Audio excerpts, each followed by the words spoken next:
بسم الله الرحمن الرحیم. نمازت را از سر نو گذار.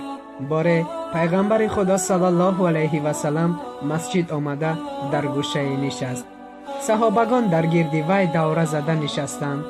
در همین وقت مرد وارد مسجد گردید و به نمازخوانی شروع کرد. وی گمان نداشت که پیغمبر صلی الله علیه و سلم او را نظاره میکند. نماز را به طور خود انجام داده به نزد پیغمبر صلی الله علیه و سلم آمد و به او سلام داد.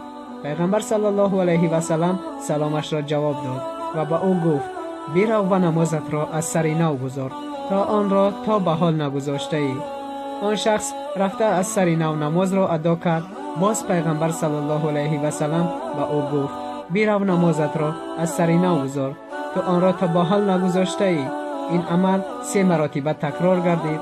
سپس آن مرد به پیغمبر صلی الله علیه و سلم رو آورده گفت: قسم به خداوندی که تو را به پیغمبری فرستاده است، من دیگر ترس خوانده نمیتوانم.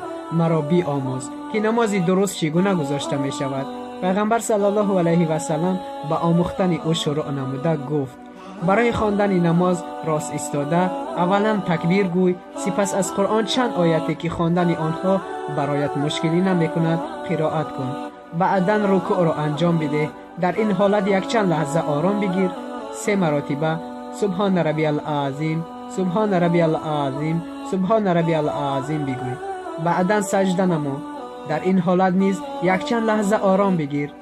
3 مرتبه سبحان ربی الاعلی، سبحان ربی الاعلی، سبحان ربی الاعلی گفته بنشین.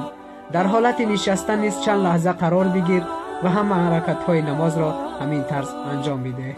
السلام علیکم و رحمت الله و برکاته.